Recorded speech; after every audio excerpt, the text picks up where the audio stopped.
Kenya, Dr. William Ruto, to come and say something.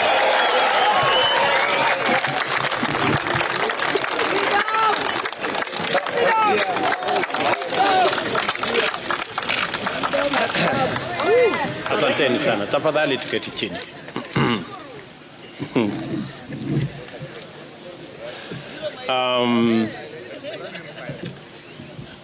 Of course you agree with me that I am overwhelmed. This is a moment like no other. And let me first take this opportunity to thank the Almighty God. Yes, it is God. I say it is God. Without God, we wouldn't be here.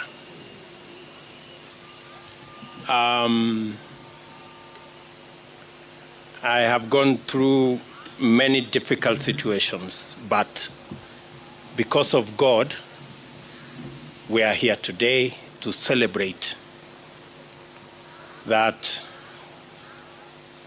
today the people of Kenya have made a choice, and that choice has been confirmed by our judiciary.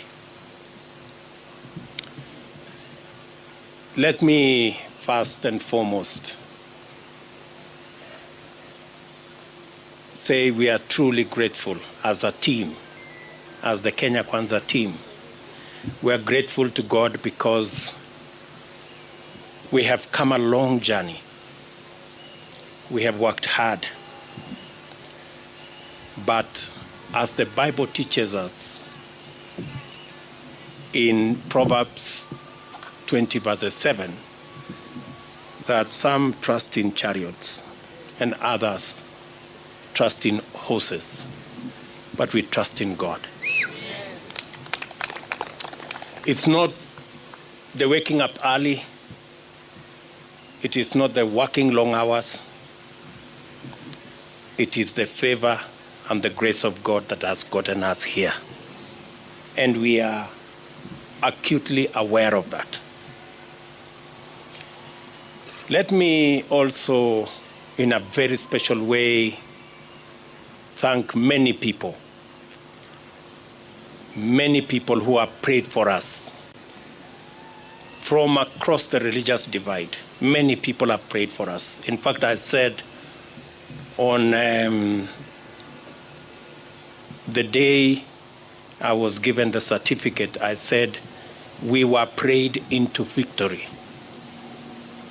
I want to thank many people who prayed across this country. Many people fasted. And we are truly, truly grateful. And I want to say to the people of Kenya and to those who have made effort to get us here, that we will not let you down. We will work hard and we will not let you down. Let me also, in a very special way, thank my friends, starting with my wife Rachel, who prays for me every day. Before I leave the door from that house behind me, she always holds my hands and prays for me. And my children, for believing in me and always encouraging me. Very special thanks goes to my friends seated here, the people we started this journey with, under very difficult circumstances. I know many of you have suffered because of being my friends. Many of you have been taken to court. Many of you have been harassed, your children, members of your families. The only crime is that you chose me as a friend. I don't take it for granted that you are my friends. We started with many of you who are formerly members of Jubilee. You know what happened to us. I do not want to say. But we believed in a better Kenya. We believed in a freer, more democratic, more rational Kenya. Along the way, many brothers and sisters joined us from other political parties. I want to also say a very big thank you to them.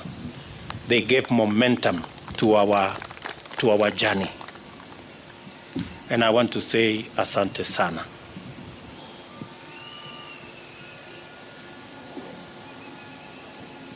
Let me also congratulate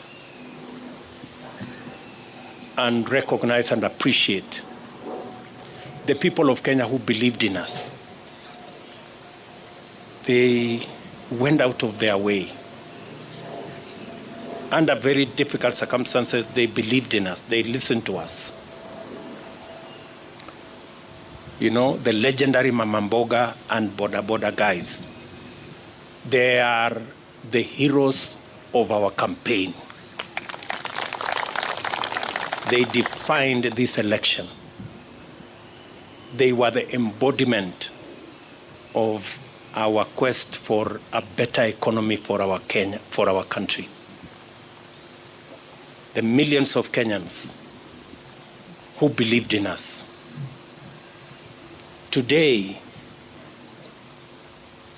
by voting for me, the millions who woke up early to go and vote, they have not only voted for me, but they have opened doors and gates for their own children in every village, in every neighborhood, knowing very well that their children as well can become leaders. And every child is free to dream, and every child is free to aspire to any office. And working hard, believing in God, they can get wherever they want to go. I think my election opens possibilities for all our children, irrespective of their background, irrespective of where they come from, irrespective of their financial status. But this afternoon, with the unanimous decision of the Supreme Court of Kenya, our lengthy, suspenseful, and protracted election has come to an end. My fellow presidential candidates and I made our respective cases before Kenyans and submitted ourselves to their sovereign decision at the ballot. After the result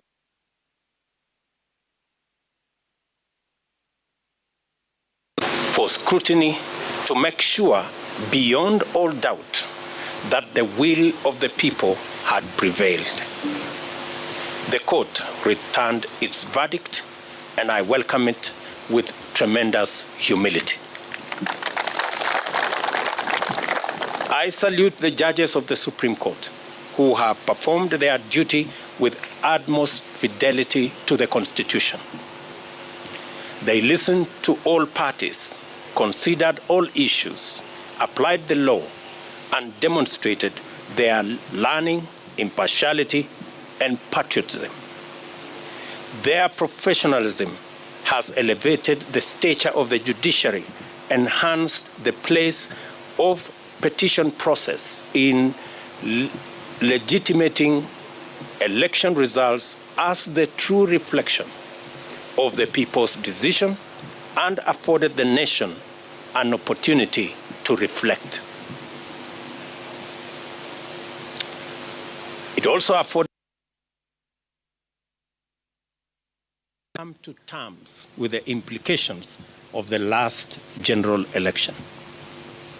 I do not take this for granted, and I thank the judiciary in general and the Supreme Court in particular for staying strong as the shining beacon of constitutionalism and the rule of law, even in the most daunting of circumstances. And you know what I mean. The Supreme Court scrutinized, examined, and dissected and tested the declaration of the Independent Electoral and Boundaries Commission against the high standard established by the Constitution. The decision vindicated the Commission's effort to go all the way and deliver an election that exceeded public expectation and fully met the constitutional threshold of a secure, transparent, free, fair, and accountable election. The return of a unanimous decision on all the 9 issues confirms the fidelity of the IEBC to both the law and the Constitution. I therefore commend the Commission for their noble achievement at tremendous and regrettable cost to serve the people of Kenya by ensuring that their sovereign will is upheld. As I do that, we are all aware that there are men and women who lost lives in this election when they shouldn't. There was blackmail, threats, intimidation, and all manner of attempts to subvert the will of the people. The IEBC stood firm. The judiciary has vindicated the IEBC. This appreciation takes us to the point of proper appreciation of the just concluded legal process. Many of our supporters were a little unhappy about the delay, and some might have been tempted to impute bad faith in the petitioners who they say they saw to be taking advantage of the law to frustrate their wishes as expressed through the ballot. A lot of this anxiety is the result of long-standing suspicion of national institutions, especially when political contestation is involved. The Constitution of Kenya 2010 has done a lot to create comfort in institutions and the rule of law, and we continue to make encouraging progress on the path towards becoming a higher trust society, standing fully on its constitution. It was therefore perfectly legitimate for the petitioners to go before the Supreme Court to have their questions answered, doubts assuaged, and fears allayed. By exercising their constitutional right to take advantage of opportunities to establish the truth, the petitioners tested the result and inscribed upon it the highest stamp of judicial, legal, and constitutional approval. Our electoral and judicial institutions have won, and the Constitution has asserted itself and prevailed. My esteemed competitors now have a credible basis on which to consider the outcome, and we are vindicated by the choice of the people of Kenya.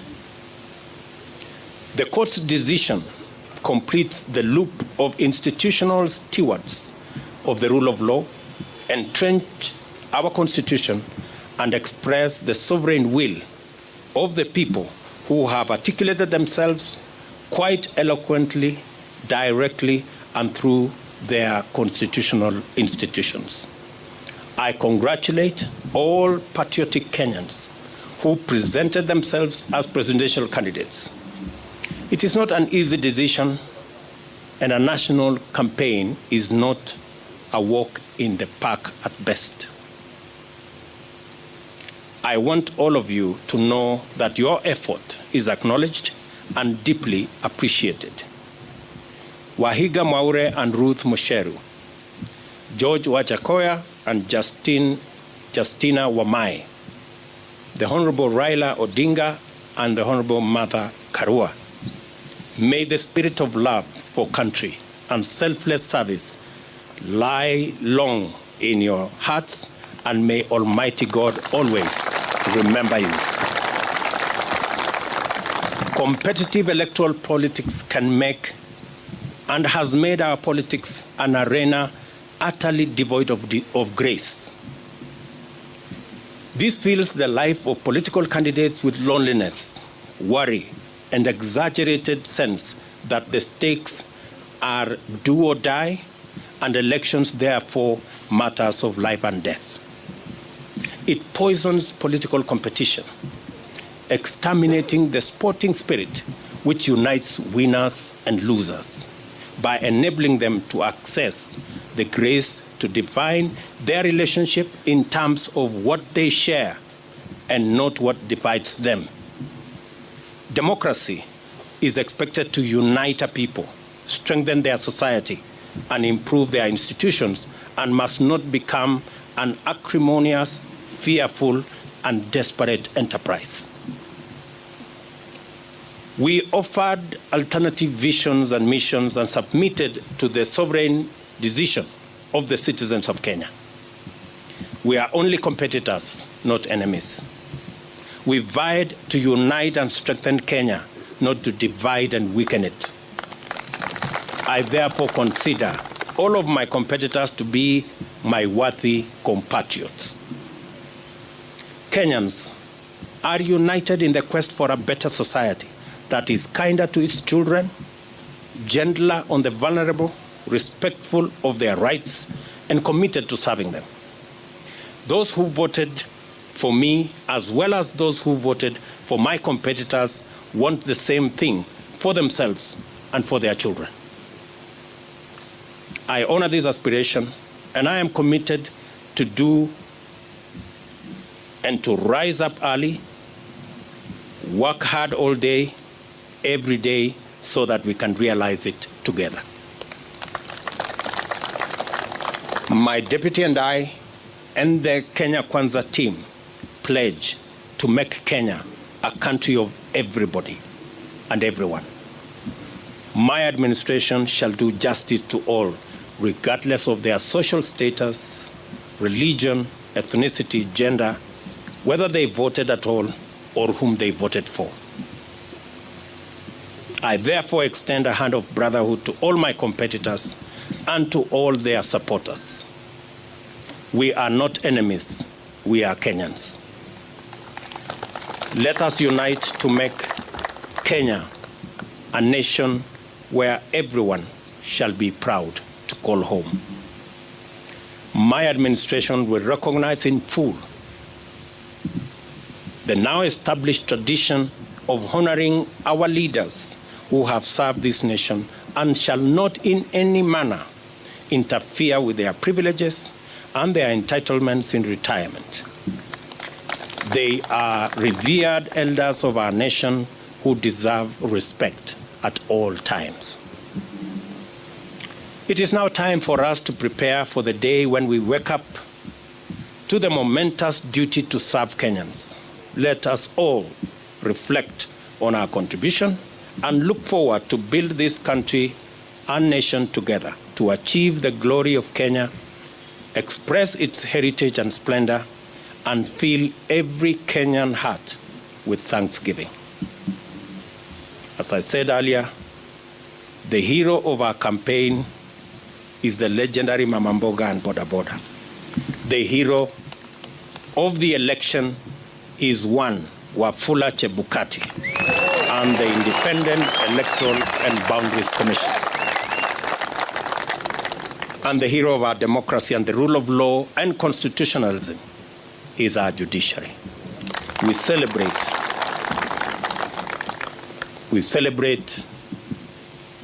all Kenyans, and I pledge and commit to work as the Kenya Kwanza team in making sure that we take Kenya to the next level. I will be making a much more comprehensive statement further down the road. I thought I should recognize everybody who has made a contribution towards this success today. As I said, it's not about me and my good brother Gachagua and the leaders who are here. It's about all millions of Kenyans who have made a contribution to us getting where we have. I will shortly be putting a call to my good friend, President Uhuru Kenyatta.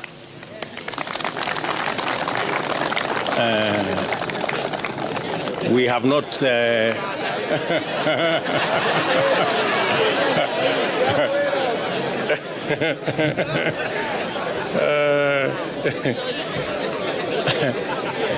we have not I haven't talked to him in months. But shortly I will be putting a call to him so that we can have a conversation on the process of transition.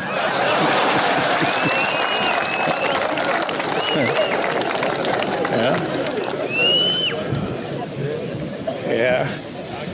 I know he worked hard in his in his own way, but the people of Kenya have made a decision.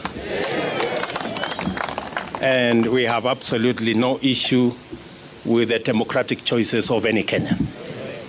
You remember I said earlier, when I chose to support Uhuru Kenyatta, I did not give him conditions that he must support me. I have made that very clear. So I take no offense at all that he decided to choose and support somebody else. And therefore, we will remain friends as we have been in the context of where we are. And, and we look forward to building on the foundation that's already there in the many issues that I worked with him, and be able to take Kenya to the next level in the many things that we would have wanted to do that we did not do. We are a very responsible people. Government is a continuous enterprise, and we will complete all the projects that have not been completed, as we have said, and we will build on that foundation the programs that we have committed to the people of Kenya, and we will hit the ground running because we are aware of what we need to do.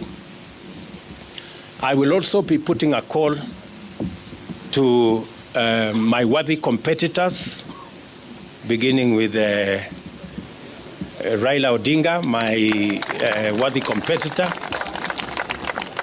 with his Azimio team, so that we can begin to contextualize how we are going to work together for the people of Kenya. Those of us who will be working from the executive, and the Azimio team who will be working from the opposition.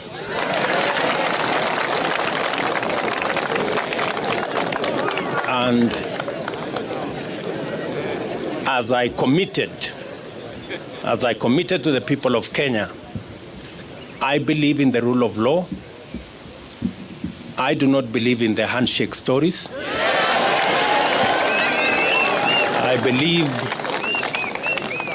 I believe in an accountable government held to account by a responsible opposition. That is how Kenya is going to move forward. And so I look forward to a conversation on how they will hold us to account and make sure that we deliver on the commitments that we have made to the people of Kenya, and public resources are put to good use in an accountable manner, and so that we can reap the benefits of what the people of Kenya have done in electing us into office. We will then be working with all the other people as we get down to doing what we committed to the people of Kenya that we do. I know there is huge expectation. Many people are texting me and asking, when is the Hustler Fund going to be launched? Many people are asking me, many farmers want to know when subsidized fertilizer will be available so that they can get on with the journey or with the business of growing food for us so that we can reduce the cost of living. Many farmers are asking when we are going to begin the journey on agro-processing and value addition. Many people across Kenya want to know when we are going to begin our housing program. I want to commit that as soon as we are sworn into office, in fact, beginning tomorrow, I will be working with the people in government offices so that by the time we get sworn in, we will have work to do and begin the process of implementing our plan. Let me say to all of you, I know many people have come here. I know many members of parliament are here. Many governors are here. Many senators are here. Members of county assemblies. Let me take this opportunity in a very special way to recognize our legal team. Led by Senior Counsel Fred Ngatia and Senior Counsel Kioko Kilukumi and Senior Counsel Kiragu and of course my chief agent and team leader of the legal team, Professor Abraham Kithure Kindiki. And all the senior lawyers here, let me not mention all their names. We had the best legal team anybody could assemble. And we are very proud of you, ladies and gentlemen. Thank you very much for protecting our victory and for doing your bit. I remember when I talked to them, I told them those of us who are politicians have done our bit. We handed over the baton to them, and I told them they should not drop the baton. And they brought it home in one piece, and we want to celebrate them. Tuwapigie makofi jameni hawa makofi. Let me also say, for good record, that these great men and women, our legal team, volunteered their services for free.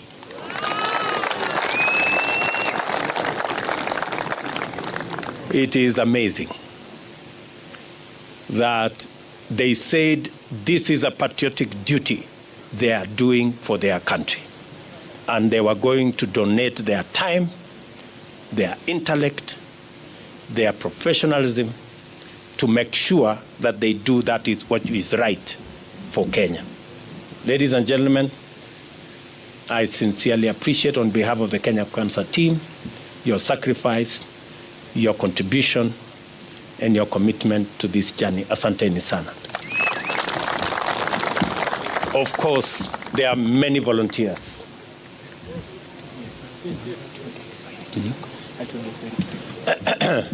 There are many volunteers who came across. There are many people who supported us in many ways. There are many people who contributed merchandise. Many people contributed resources of all types, merchandise, airtime, equipment, transport, and it was just amazing. We ran a campaign. Many people believed that I was very organized, but I want to tell you, it was not me. Everybody made a contribution. That's why the whole thing looked seamless. We didn't have to push nobody to do nothing. Everybody did what they were supposed to do without asking.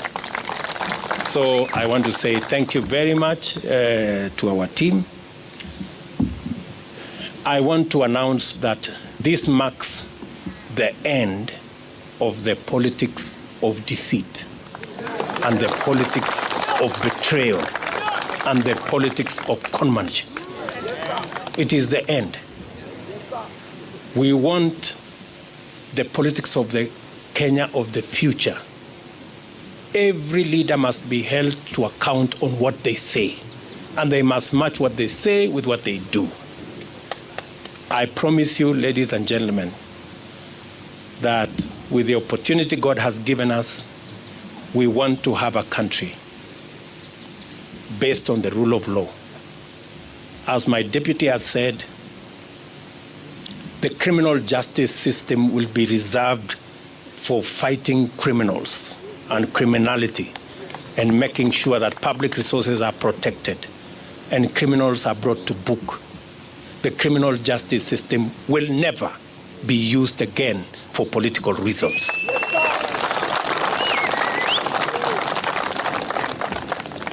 Let me say it again. The criminal justice system will never be used again against those who have a contrary view, political view to ours. I want our competitors to rest assured that though the rest of us have been subjected to threats, blackmail, intimidation, and unnecessary fights, I commit that under our administration, nobody will be vilified or victimized or prosecuted for holding a contrary political view from ours. This is a democratic country, and we want to remain so. Our competitors have nothing to fear, like the way many of our supporters have had everything to fear for being our friends or for holding a contrary view from those who wielded power. So, and as I have said, we will respect our President, Uhuru Kenyatta, in his retirement. We will give him the respect and dignity a former head of state deserves. We are honorable people. We are not petty, and we are not jealous. He has done a good job, and he will have his place in the history of Kenya. So nobody should peddle any falsehoods or that we harbor anything against the President of Kenya.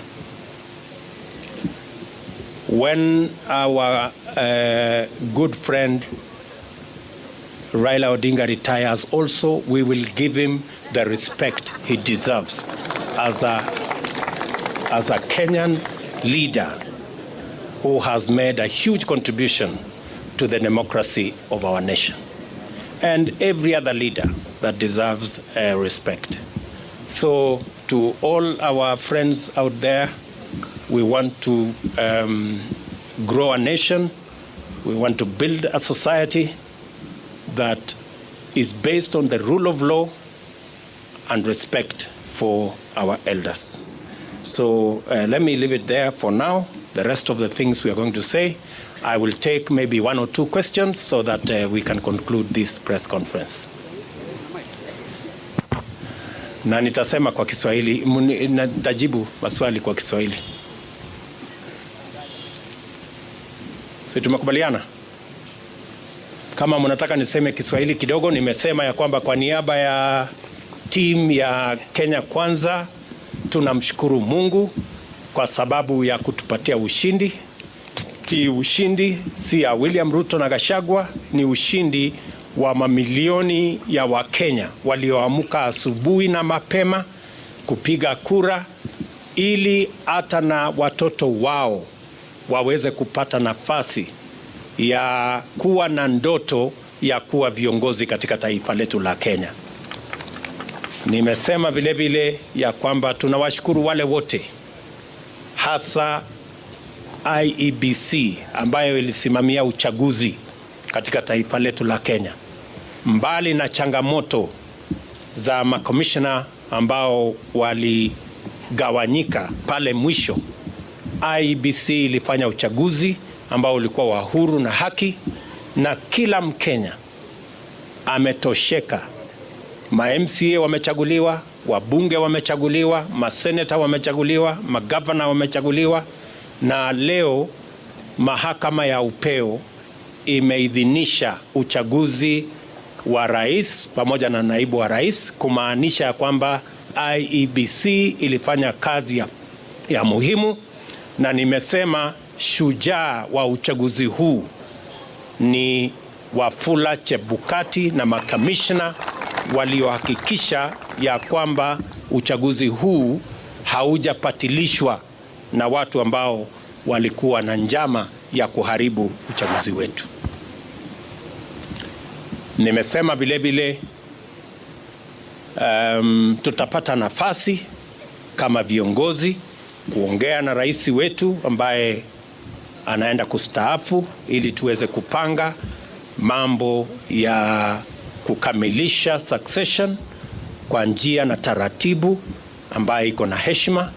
Na nimesema vile vile, kama vile tuko na desturi kama taifa, viongozi wetu wote, wale ambao ni elders wa taifa letu, viongozi wanaostaafu kama rais, watapata heshima na watapata haki yao katika mahali pa heshima katika taifa letu la Kenya, na hakuna wasiwasi yeyote kwa mtu yeyote kwamba kutatokea na jambo lolote. Yale ambayo yamefanyika, Waswahili wanasema yaliyopita si ndwele, tugange yaliyomo na yajayo, na hivyo ndivyo tutakavyofanya.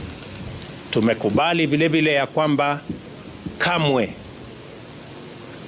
criminal justice system katika taifa letu la Kenya haitatumika kuendesha mambo ya siasa katika taifa letu.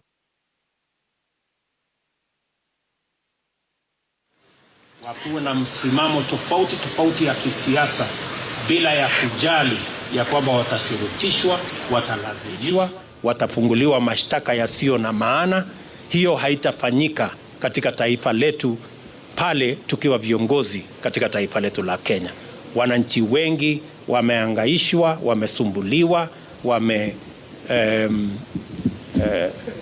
wamefanyiwa mambo mengi kwa sababu ya misimamo yao ya kisiasa, na tumesema haya mambo tutayakomesha. Tunataka kuwa na nchi ya demokrasia, mahali maoni ya kila mtu ni ya muhimu na hakuna mtu atashurutishwa kuwa na msimamo mmoja ama msimamo mwingine. Any questions, good people? Thank you very much. I don't think you have any questions. Uko na swali ya kusema nini? Sema jina. Thank you so much, Your Excellency. Congratulations on your win. My name is Ibrahim Karanja. I work for NTV. Yes, you have right. repeatedly said during the time the IEBC declared you as a winner, and even now when the Supreme Court has upheld your win, that you will work your government and with the opposition to the extent that it remains in the opposition. From where you sit, how should Kenyans take then your move of incorporating members of parliament who were elected in what were opposition parties in the election? Thank you so much. Thank you very much. You know, as I have said, there are many people who today are in Azimio, not because they want to be.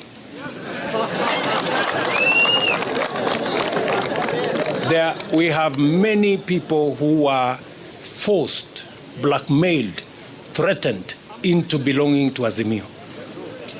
There are many leaders. If many of these leaders, if they tell you their stories, they are horror stories.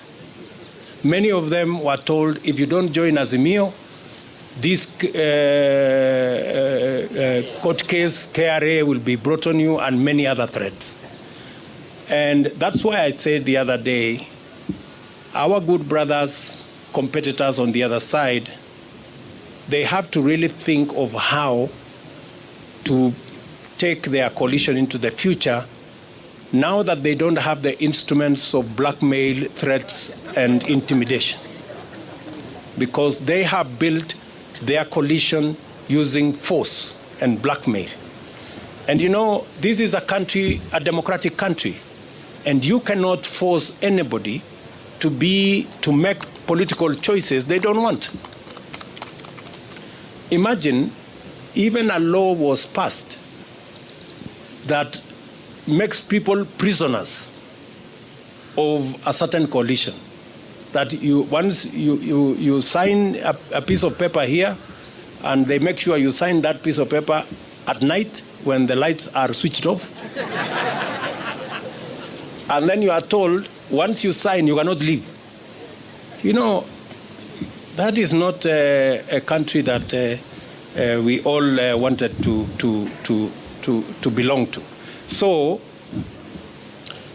there will be people who will want to join Kenya Kwanza, and you know, a majority of the people who have decided to come and join Kenya Kwanza actually were people who we were together before.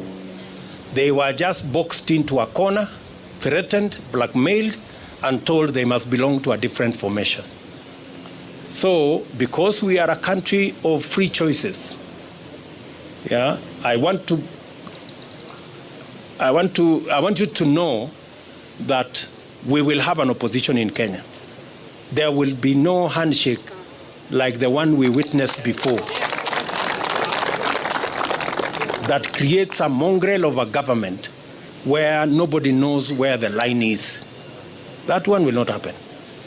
But there will be people who will choose because of preference, because, for example, I'm sure maybe you're talking about Ali Roba and his team. Ali Roba and his team are members of Jubilee. We were together. Or Kiraitu Murungi for that matter. These are people we were together. They were just told, you must be here, otherwise X, Y, and Z will happen. Now that we are breathing fresh air and freedom has arrived, they are now, they can now make the choices. Thank you very much. Any other question? Yes, my good friend. Mpatie ule microphone.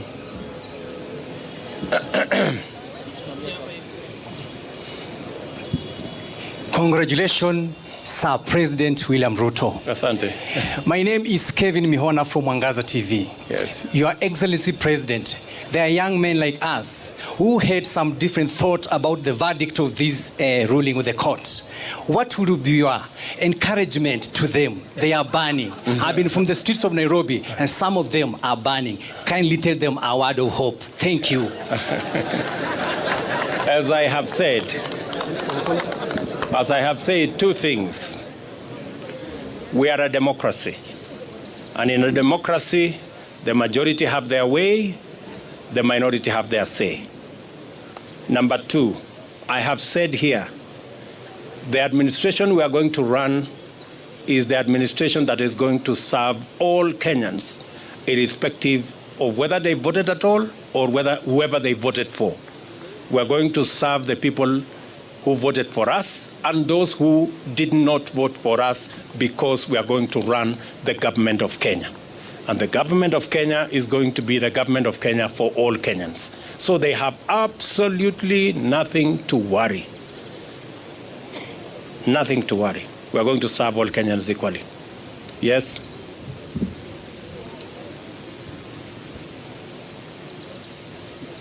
Mr. President, congratulations. Thank you. My dream was to be a professional footballer, but I had to kill that dream. What's your plan now that you're in power in terms of stadiums and making sure the football in this country works? Because there are so many dreams out there have been killed because of individual selfish reasons. What's your plan on that one? The same way the people of Kenya have made my dream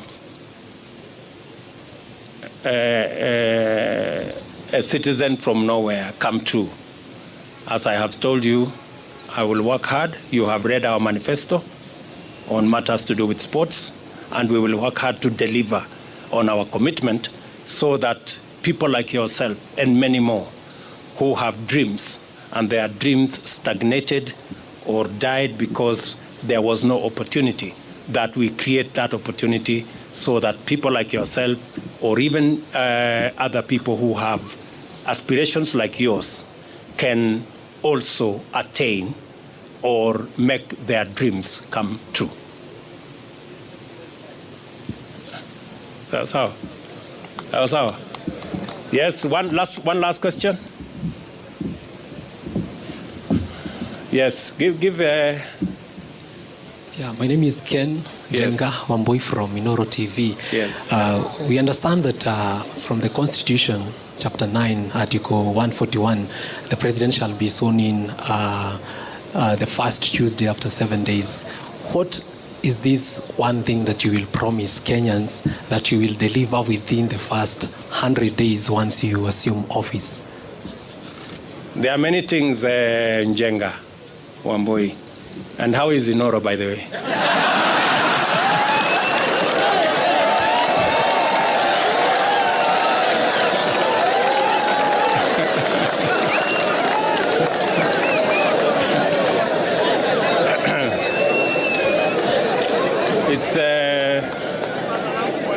It's good to have you around. And I want to promise you that you will be treated equally like all other Kenyans. I know sometimes people think the people who really fought hard against us that we have grudges. We don't. We are Democrats. And we will work together. However, your question on the first 100 days, let me not say it today. I will be making a statement on my inauguration. Just be patient kidogo. Sawa Bwana Njenga. Asante. One last one. Where are my good friends from Citizen?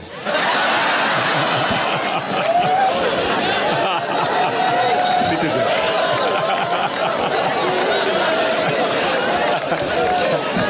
No, it was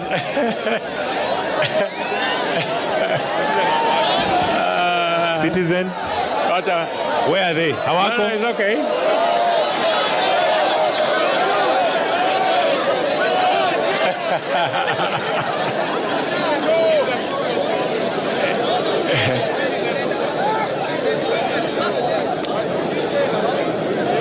Yes. Congratulations on your win, Mr. President. Thank you. My name is Brenda Wanga from Citizen TV. I know you have said you will give a comprehensive statement a little bit later on what you intend to do in your first 100 days. You've said that in your manifesto before, but I know most of us are quite concerned and would like to know what your plans are in regards to fighting graft. That has been quite a big issue during this campaign. Thank you. Thank you very much.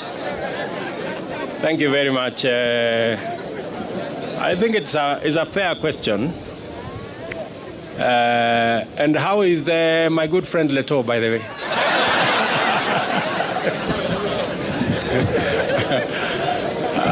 And say hello to Chemutai Goinchi. So, as I have said, I am going to make a comprehensive statement. And I want to promise you that among the things I want to do on the 100 days, one of them is going to be about tackling corruption. So expect a statement and expect there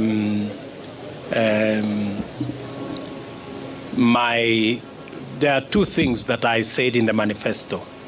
Number one is the judiciary fund.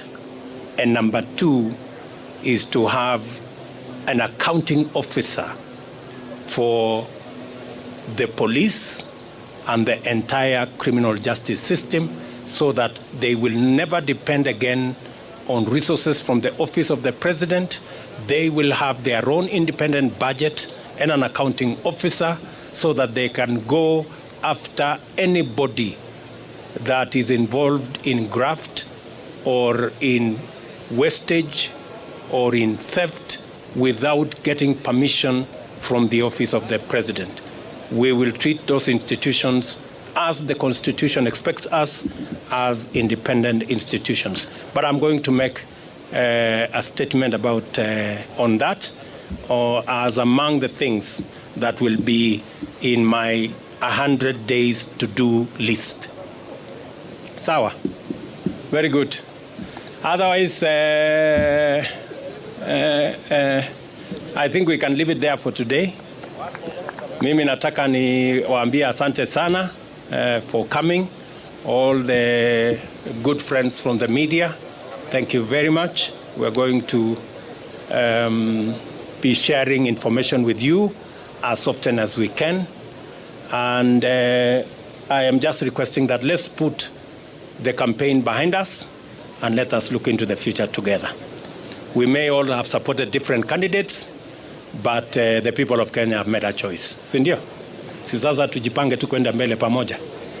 Bas, asanteni sana na watakia baraka ya Mungu. Thank you. All right, kindly let's remain seated. Kindly let's remain seated for a minute.